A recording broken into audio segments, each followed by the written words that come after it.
Welcome to the Woodward Shoutouts Deep Dive podcast, where we dive deeper into the stories that shape our town and its past. Today's episode is based on the article, The Great Train Robbery That Almost Happened Here. We're going to take you behind the rails of history in Woodward, exploring a plot that might have changed everything had it succeeded. Join us as we unpack what was planned, how it was foiled, and what the legacy remains today. Our mission today, well, it's pretty clear. We're jumping right into March 1894.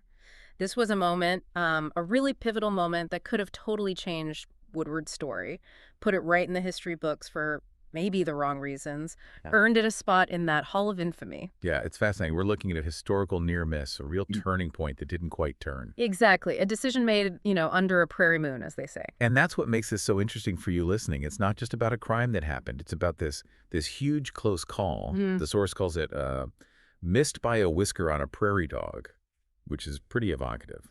It really is. And sometimes, an event that doesn't quite happen tells you more. It shows the stakes. It reveals the vulnerability, especially of like the commerce flowing through the territory back then. This fine line between progress, the railway boom, and just chaos. Okay, so let's really paint that picture. Woodward, 1894. What was it like? I mean, this wasn't just some sleepy little stop, right? The railroad was everything. Absolutely central. The Rock Island line. It wasn't just for passengers. Think cattle, federal mail, express shipments. And the big one here, cash. Payroll cash for railroad workers, for settlements around. That train line was the economic artery. So you have to visualize the scene. It's March, probably one of those windy Oklahoma nights the article mentioned. Exactly. Wind howling, tumbleweeds maybe. The only light is probably the faint glow from the station house lamp. Kerosene, of course. And inside, there's the railroad agent. Just one guy. Likely just one guy, yeah. Working alone, late shift, maybe named George or Charlie, like the article speculates. He's counting cash, checking manifests, waiting on that midnight express. That's the main event, the big through train. And then the mood shifts. Because who walks in? Not just any thieves. No, not at all. These are headliners. You've got Bill Doolin and Bill Dalton rolling into town, part of the Wild Bunch. Legends, really. They didn't just break laws. They were the news. Oh, absolutely. These guys rode in like they owned the place. Federal fugitives, wanted posters up in, well, multiple states. High-stakes players. Definitely. Known for big, spectacular jobs. Yeah. The article mentions that saying about them robbing a train without spilling biscuit crumbs. Yeah, quite the image. It speaks to their reputation. Pure exaggeration, maybe, Yeah. but it shows the fear they inspired. They were pros, confident, and they were clearly in Woodward for something big. That reputation is key, isn't it? It tells you this wasn't going to be, petty theft. So picture it. The Rock Island Express is due, probably loaded, valuables, mail, maybe payroll for points further down the line. You just know the plan, or at least the rumor of the plan, was huge, something defining. But here's where it gets tricky. The pivot, the mystery, what was rumored versus what actually happened. Precisely. And this is the core of it. Yeah. The terrifying plot, the rumor that almost put Woodward in the history books. That was hitting the train itself. The Midnight Express. Think about that. Derailing it, probably. Fighting guards, maybe Pinkertons, breaching the express car for federal mail.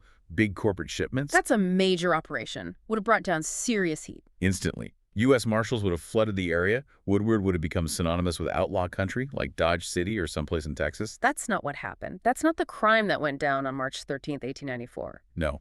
The documented fact is they went for the station instead. A much simpler target. Right. They didn't wait for the train. They just walked into the station house. Pretty much. Overpower the agent, tied him up. Easy pickings compared to a moving train with guards. And grab the cash right there in the station. Yep. Sources say about $400, which was, local railroad payroll shipment money. Not nothing, but not the massive haul from a train, and then they just left. Slipped away, vanished.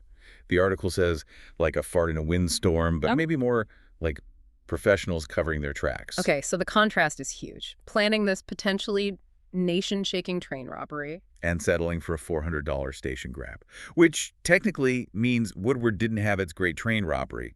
It had an efficient payroll theft. Came close, though. Real close. Extremely close. And that brings us to the $1,000,000 question, or maybe the $400 question here. Why? Why did they pivot? Why did Doolin, known for his nerve, back off the main prize? The $400 was, frankly, small change for guys like them. The train could have set them up for life. So the sources talk about speculation, bad timing, bad coffee even. Is any of that credible, historically speaking? What do we actually know? Well, that's where we have to separate the local color from the likely reality. Hmm. The coffee theory. Probably just frontier humor added later. Right. Fun story, but maybe not history. Probably not. But historians usually lean towards a couple of, let's say, more plausible reasons. First, intelligence. These guys were pros.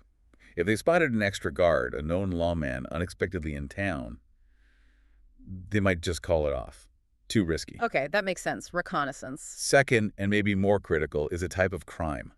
Robbing a local station for local payroll, you're dealing with the county sheriff, maybe local posse, but robbing a U.S. mail car on an interstate train, that's a federal offense. That brings the full weight of the federal government down on you. Marshals, Pinkertons, they never stop hunting you. Ah, so it's about the level of pursuit. They weighed the risk versus reward and decided the train wasn't worth the federal headache that night. Exactly. It wasn't necessarily a failure of nerve. It was likely a cold, hard calculation. Doolin and Dalton wanted profit, sure, but they also wanted to stay alive and free. The risk-reward just didn't add up for the big one that night. Seems likely. So they took the easier guaranteed cash from the station, and they got out clean. They disappeared effectively, leaving the agent tied up but unharmed, the station lights still on.